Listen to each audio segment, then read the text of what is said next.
বাইজিদ বুস্তামি রহমতুল্লাহ আলাইহ মার কোরবানির কারণে উনি বাইজিদ হয়েছেন। ওই উনি ছোট বয়সে বাপ মারা গেছে, মা পরের বাড়িতে কাজ করতেন। 2 দিন পরে ভাবছেন আমি যদি এইভাবে ছেলেটাকে কোথাও না দিতে পারি তাইলে আমার ছেলেটা হারায়া যাবে। আমি তো মা পরের বাড়িতে কাজ করি। খুঁজতে খুঁজতে এক আল্লাহওয়ালার সন্ধান পাইছেন। মানুষ বলছে ওই আলেম ওইখানে আছে। আল্লাহওয়ালা ও আলেমও যদি তোমার ছেলেটাকে নেয় বা তুমি যদি দিয়ে আসতে পারো তাইলে হয়তো তোমার ছেলে মানুষ হয়ে বাহির হবে। যায় হাতে পায়ে ধরছেন, আমি বিধবা, আমার কোনো সন্তান নাই, স্বামী নাই, আমি পরের বাড়িতে কাজ করি, আমি চাই আমার ছেলেটা মানুষ হোক, আল্লাহওয়ালা হোক, দিনদার হোক, আল্লাহর এলেমওয়ালা হোক, আপনাদের মতো আলেম হোক, আপনি দয়া করে আমার ছেলেটাকে রাখেন। শাইখ রাজি হয়েছে, মা শর্ত দিছে আপনি আমার ছেলেকে ওই দিন পর্যন্ত বাড়িতে পাঠাইতে পারবেন না যতদিন পর্যন্ত আপনার মতো না বানায় দেন। শাইখ অঙ্গীকারবদ্ধ হয়েছেন যে আমি পাঠাবো না যতদিন পর্যন্ত আমার মতো বড় না বানায় দেই। 2-4 দিন পরে মাস গেছে। 2-4 মাস পরে বাইজিদ কাঁদতে শুরু করছে যে সবার বাবা আসে, মা আসে, আমার মা তো পরের বাড়িতে কাজ করে, আমার মা তো আসে না। ও শাইখ আমাকে একটু মাকে দেখতে দেন না। তো শাইখ বলছে তোমার মার সাথে আমি ওয়াদাবদ্ধ, আমার মতো না বানানো ব্যতীত তোমাকে পাঠাবো না। বলছে না, আমি মাকে দেখতেই চাই। ছোট কচি বাচ্চা, শাইখ তার দিল ভাঙতে চান নাই। একদিকে ছুটি না দিলে বাচ্চার দিল ভেঙে যায়, যেটা মেড ইন আল্লাহ। আরেক দিকে ছুটি দিলে মার অঙ্গীকার ভেঙে যায়। শাইখ তখন বলছেন বেটা ছুটি দিতে পারি, এতগুলা সবক যদি তুই আজকে আমাকে শুনাইতে পারিস, কোরআনের এতটুকু যদি মুখস্থ শুনাইতে পারিস। বাইজিদ বুস্তামি কোরআন নিছেন, হাত উঠায় দিছেন, মালিক মাকেই তো দেখতে যাব, কোরআন তো দিলের ভেতরে তুই জমায়া দিবি, তুই না দিলে তো আমি মুখস্থ করতে পারবো না। চোখের পানি, কচির ঠোঁটের পানি ছেড়া দিয়া বাইজিদ যখন হাত তুলছেন, পৃষ্ঠা উল্টাইতে ছিল কথা। কোরআন যেন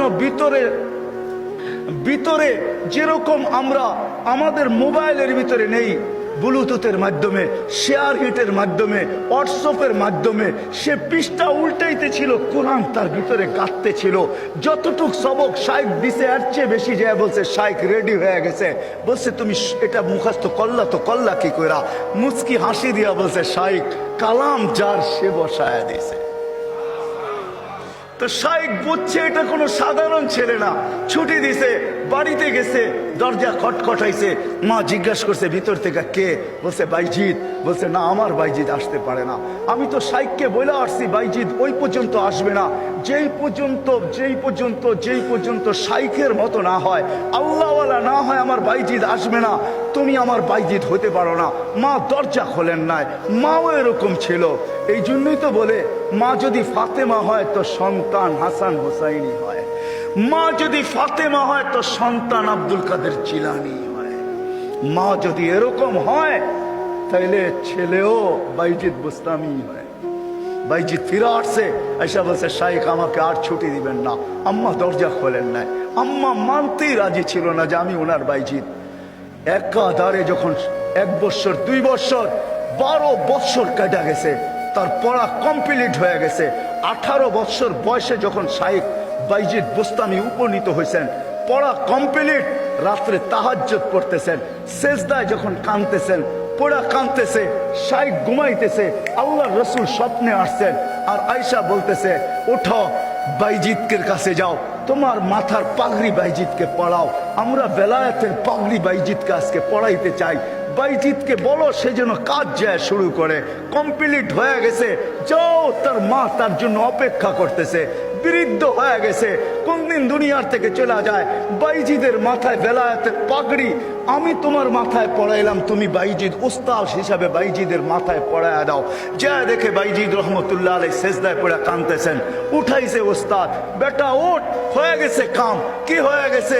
আল্লাহর রাসূল পাগড়ি আমাকে পড়ায়া দিয়ে গেছে, বলছে তোকে পড়ায়া দিতে। বেলায়েতের দরজায় আল্লাহ তোকে পৌঁছায় দিছে, হুকুম আসছে যা মার পায়ে যা, আর কালকের থেকে কাজ শুরু কর। ওই দিন যে যখন দরজা খটখটাইছে, মা খুইলা জড়ায়া ধরছেন। আর খুইলা জড়ায়া ধরেন নাই, শুধু পানির গ্লাসের কথা আমরা শুনি, এটা তো কোনোদিন বাস্তবটা শুনি না। মা বুকে জড়ায়া ধরে নিয়া মাও দেখা ফেলছেন, মাও শোনা ফেলছেন। আল্লাহ রসুল মাকেও শোনায়া দিছে।